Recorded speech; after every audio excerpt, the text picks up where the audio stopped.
तो इस वक्त कॉल पे हमारे साथ जुड़े हुए मनोज यादव, जिनसे बातचीत होगी। आपको पता होगा किस तरह से रिजवान क्रांतिकारी ने देर शाम जेएमएम का दामन थाम लिया है, और क्योंकि स्टार प्रचारक भी रहे हैं जेबीकेएसएस की तरफ से और अल्पसंख्यक मोर्चा की तरफ से एक बड़ा चेहरा रहने के बावजूद उन्होंने जेबीकेएसएस को छोड़ करके कल बीती शाम को उन्होंने जेएमएम का दामन थाम लिया है। क्या कुछ वजह रही होगी दादा, क्या लग रहा है? देखिए, एक बात बता रहे हैं कि उनका तो हम पहले से ही विश्वास हमको था कि ये यहाँ नहीं रहेंगे। सबसे पहले जो जयराम जी ने पार्टी बनाई थी, जो हम लोगों का भाषा खतियान संघर्ष समिति जेबीकेएसएस बना था जी। तो उन्होंने एगो पैरेलल उन्होंने संगठन बनाया था।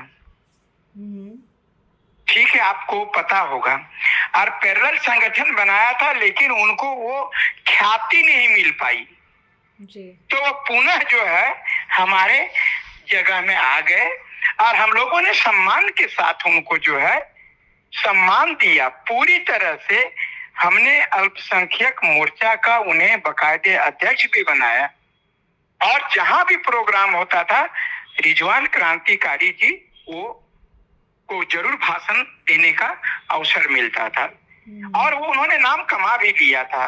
दूसरी बात में कहा, उन्होंने एक नारा दिया था, आप सुने होंगे कि हरे राम हरे हरे जय रामेक चर्चा घरे घरे।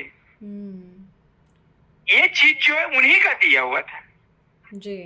और आज वो इस प्रकार से कर रहे हैं तो इसका मतलब है कहीं ना कहीं उनके मन में खोट हुआ होगा और ये चीज जो है अभी पर्दाफाश हो गया। या तो देखिए, कुछ लोग झारखंड बदलने के लिए निकले हैं, लेकिन झारखंड बदलेगा कि नहीं बदलेगा वो जो नहीं मुझे मालूम, लेकिन ये लोग बदल जा रहे हैं, ये दुख इस बात का है मुझे, क्योंकि मनोज यादव क्लियर कट बोलता है। कुछ लोग सोच रहा है कि दूसरा का लूट रहा है वह जेएमएम सरकार, बीजेपी सरकार, तो हमारा कहाँ नहीं मिल रहा है, हम कहाँ मौका ले रहे हैं, तो चेहरा चमका लो, मजा मार लो। तो ये चीज बहुत खराब लग रहा है मुझे इस बात का। लेकिन क्या कहें, अफसोस कि मेरा दुर्भाग्य है कि मेरा नॉमिनेशन रद्द हो गया। तो अब लोग यही कहेंगे कि मैं कमजोर पड़ गया। कोई कमजोर नहीं पड़ा है, आपको मैं बता रहा हूँ। ये सारा लोग चीज है, वो रिजवान जी चले गए हैं, हमारा मुबारकबाद उनको, जहाँ जाइए खुश रहिए, मित्र हैं, हम कभी बुरा नहीं चाहेंगे। क्योंकि मनोज यादव वह दोस्त बनाना जानता है, दुश्मन बनाना नहीं जानता है। तो अगर यदि वो चले गए हैं तो वो इससे फर्क पड़ने वाला नहीं है। बता रहे हैं सभाजी, मैं बात कर रहा हूँ, वह चंपेश्वरन चले गए, वह जेएमएम से बीजेपी में, तो क्या करेंगे, हम रोना शुरू कर देंगे। आप ही बताइए, मैं गलत बोल रहा हूँ? जी बिल्कुल नहीं। आप केदार हाजरा जी को जो है सब बीजेपी से निकाल दिया तो वो जेएमएम ज्वाइन कर लिए। तो ये चुनाव के समय में हनुमान कूद होता रहता है। जो बीजेपी में है वो कांग्रेस, नहीं टिकट मिलता है कांग्रेस जाता है, तो या जेएमएम जाता है, जेएमएम में नहीं मिलता है तो कांग्रेस बीजेपी में जाता है। अरे हम लोगों ने तो उनको इतना सम्मान दिया जी, अल्पसंख्यक मोर्चा का अध्यक्ष बनाया और मैं पैरेलल अपना जो है उनको जहां भी लेकर के जाते थे। सबसे बड़ी बात है, हम ये भी कहेंगे वह जयराम जी को, आदमी पहचानना सीखिए जी। आदमी पहचानना सीखिए, कौन दोस्ती निभा सकता है, कौन अगर यदि बुरा करने के लिए यदि कीजिएगा तो लोग आपको भी बुरा कर देगा। बिल्कुल। इसलिए हमने कहा था उनको, वो जो सबसे बड़ा बात है कि कोई सुनता भी तो नहीं है। कहा गया है हम बाल ऐसे 55-50 साल जो हमारा हुआ है ये फ्री में नहीं हुआ है। कितना बार जेल, कितना बार लाठी, और सब आदमी को पहचानते पहचानते यहाँ पर पहुंचा हूँ। मैंने कहा था कि कोडरमा लोकसभा आप कहीं टिकट दीजिए, हमको कोई मतलब नहीं है, लेकिन कोडरमा लोकसभा में किसको टिकट देना, कम से कम एक बार हमारा से राय जरूर लीजिए। अगर यदि जो 91 में इनको दिया गया, 91 में इसको 50 आदमी नहीं पहचानता है। दादा आपका पर्चा क्यों रद्द हुआ है? मेरा पर्चा इसलिए रद्द हुआ, मैं स्पष्ट बता देना चाहता हूँ सभा जी कि मेरा पर्चा जो है, हमारा ये पार्टी का, ये इन्होंने जो हम लोगों का सिंबल दिया था जी, तो पार्टी के आधार पर जो है, हम पिछले बार जब आरजेडी से लड़े थे तो वहां पर प्रस्तावक वो मांगा था। अच्छा। तो 1 प्रस्तावक दिए थे, जब निर्दलीय थे तो 10 प्रस्तावक दिए थे। लेकिन ये पार्टी हम समझ करके इसमें मैंने 1 ही प्रस्तावक दिया और ये बोल रहे थे कि पार्टी जो है रजिस्टर्ड है, रिकॉग्नाइज नहीं है, इसलिए हमारा ये पर्चा रद्द कर दिया गया। ये चीज जो है, हमारे वकील जो है सो पढ़ने में क्या कहिएगा, आज झारखंड का वकील लोग अंग्रेजी में बहुत ज्यादा तेज भी तो होता है ना। अच्छा ये बताइए दादा, यहाँ पर तो सब हिंदी मीडियम से करता है वकालत। अब मैंने वकील संघ को ये बुरा नहीं मानने का, मैंने 90% जो है वो लोग जो है वैसे गड़बड़ियां हो गई तो क्या कहिएगा, गर्दिश में घेर लेते हैं हिजड़े भी दिलेर को, और जब वक्त खराब आता है तो कुत्ते भी खाते हैं शेर को। बहुत बढ़िया। अच्छा दादा ये बताइए, ये जो आपके चहीते लोग हैं, जो लोगों के साथ आप लोगों ने जब कैसे इसको सींचा और अब पार्टी बन गई है और वैसे लोग एक एक कर चेहरा छोड़ रहे हैं, तो ये कहाँ पर ये त्रुटि आ रही है? मतलब कि क्या पार्टी में आपस में बातचीत नहीं हो पाती है, बैठ कर के बातचीत होने की कमी है, या फिर नज़र नहीं रख पा रहे हैं, समझ नहीं पा रहे हैं कि पार्टी के लोग कहाँ जा रहे हैं, उनका दिशा निर्देश नहीं कर पा रहे हैं?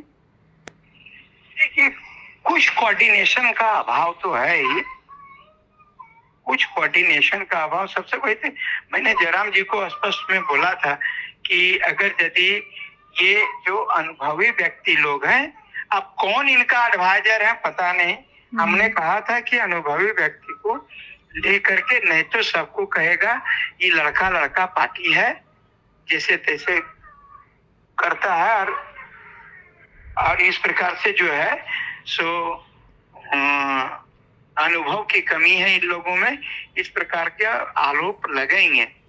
इसलिए मैच्योर राजनीति का परिचय देते हुए हम लोगों को ये कहना, अब सब एक तो छूट गए हैं तो इससे कोई बड़ी बात नहीं, बड़ी पार्टियों में भी छूटते हैं, बड़ी पार्टियों में भी नहीं छूटते हैं। अभी बताइए, चंपई जी आजीवन जेएमएम रहे, बिल्कुल सीएम भी बने, सीएम भी बनाया जेएम ने, लेकिन बीजेपी में भागे ना, है बिल्कुल।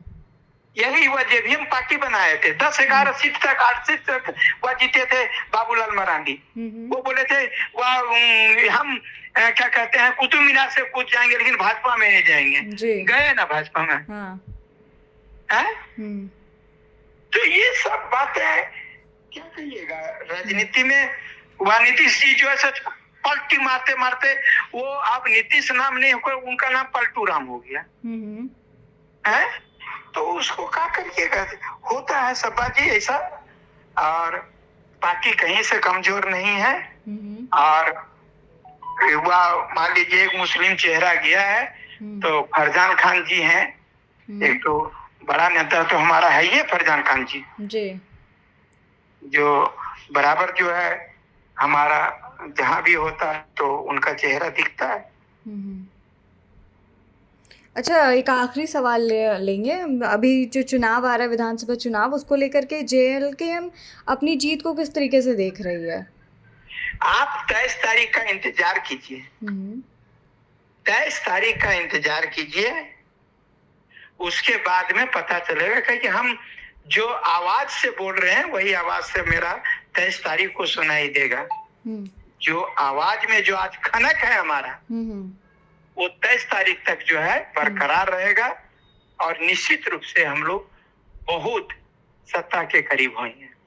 सब छोड़ के जा रहे दादा, कहीं ये छोड़ा छोड़ी में आप छूट तो नहीं ना जाइएगा? देखिए छोड़ा छोड़ी तो अब सिस्टम बंद हो गया है, अब 1-2 को छोड़ा छोड़ी हो रहा है तो क्या करिएगा, कहने मतलब कि तलाक होना बंद हो गया है। आप एकागो तलाक हो भी जाता है तो उसको आप रोक नहीं ना पाइएगा। ये रोकने के ये देखिए कमियों को पहले ही दूर किया जा सकता था। आप गलत अब टाइम आ गया है 10-5 दिन में अब उस पर कुछ नहीं हो सकता है। ठीक है, अगर यदि जो तलाक नहीं हो जाए आप मान लीजिए कोर्ट मुकदमा और वहां तक चल गया तो वो तलाक नहीं रुकता है।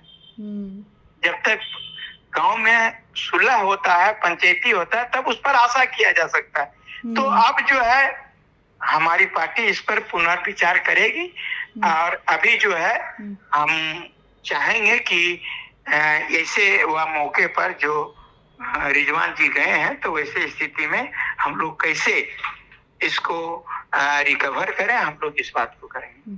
आपकी बातचीत हुई थी क्या जयराम जी से इस मामले में? हमारी जी नहीं, अभी तक तो चूंकि देखिए एक रात का ये मामला है जी जी तो उछल उछल के बोल रहे थे बहुत सारे लोग। वह फोन आ रहा था, फोन कर करके बोल रहे थे विरोधी वाले कि मनोज जी अब क्या होगा, अब क्या होगा। तो उनको मैं बता देना चाहता हूँ कुछ नहीं होगा। किसी के चले जाने से किसी के पिताजी का डेथ हो जाता है, किसी की पत्नी का डेथ होता है, किसी का पति का डेथ होता है, क्या वो जीना छोड़ देता है? सबको बोल रहा था कि इंदिरा गांधी मर गई, देश कौन चलाएगा? जी तो राजीव गांधी नहीं आए जी, वो मर गए, कौन चलाएगा? मनमोहन सिंह नहीं आए, नरसिम्हा राव नहीं आए, वो लोग मर गए, कैसे होगा? वाजपेयी जी नहीं चलाए, वाजपेयी जी चले गए, कैसे होगा देश का काम? वाजपेयी चले गए, नरेंद्र मोदी आए। ये चलता रहता है, ये सिस्टम है। वह बात कर रहे देश बराबर रहेगा, इस पर राज करने वाले अलग अलग जो है नेता आते रहेंगे और कुछ जाते भी रहेंगे। तो ये कोई बड़ी बात थोड़ा है कि रिजवान जी चले गए तो हम लोगों को शोक मनाने का बात है। चल गए, उनको हम जानते थे कि चल जाएंगे। बोल रहे हैं ना, उनको हम जानते थे कि चले जाएंगे। कैसे एहसास था आपको कि चल जाएंगे? हमको एहसास इसलिए था कि बता रहे हैं ना, जब हम लोगों की पार्टी जेबी के साथ चली थी उस समय इन्होंने झारखंडी अकलियत खतियान पार्टी कुछ बनाया था। अच्छा, हम लोगों को बीच में एक पार्टी बना करके वो लोगों के बीच जा भी रहे थे। हाँ, जाते थे भी। आप इस चीज को जान रहे हैं जी। देखिए, जो शादी समझौता से होता है वो शादी टूटेगा। जो शादी प्यार से होता है वो नहीं टूटेगा। आप गलत बोल रहे हैं तो हम तो आप बताइए। नहीं। समझौते में होता है यदि आपकी बोल नहीं हम वह ड्यूटी करेंगे और हम रोटी बनाएंगे तो तुम वह दाल बनाना, तुम दाल बनाओगे तो तुम कपड़ा खींचना, इस प्रकार के समझौते की जगह होती है। अरे भाई, आपस में समझौता नहीं होता है। प्यार को परिवार की तरह लेके चलना पड़ता है और ये समझौते के तहत पार्टी में ज्वाइन किए थे। प्यार इनको नहीं था यहाँ जी। ये कॉम्प्रोमाइज किए थे कि हम नहीं, फ्लॉप कर जा रहा है मेरा पार्टी। अब कॉम्प्रोमाइज करके हमको ये जेबी के एसएस में ज्वाइन कर लेते हैं, तभी हमको ख्याति मिलेगी। अच्छा। और ख्याति मिली भी, ले लिए, चले गए, कोई बात नहीं। हमारी दुआ है वहां भी फले फूले, लेकिन बात है कि वो तो अभी चुनाव तो नहीं लड़ेंगे। नहीं, आप कहाँ से लड़ पाएंगे? तो वो तो सिर्फ किस चीज के लिए गए हैं? हो सकता है कि इसके पहले जो आरोप लगा था उनके ऊपर वो चीज पूरा नहीं होगा, हो सकता है वहां से पूरा होगा। जो कमियां रही होगी जेबी केसेस नहीं दे पाया सो वहां जाएंगे। ठीक है। जय झारखंड, जोहार झारखंड, धन्यवाद, शुक्रिया। रिजवान क्रांतिकारी जी का जेएलकेएम छोड़ जेएमएम का दामन थामना, मनोज यादव जी का पर्चा रद्द होना, इस पर आपकी क्या राय है? कमेंट बॉक्स के जरिए हमें ज़रूर बताएं। N4 News Bharat।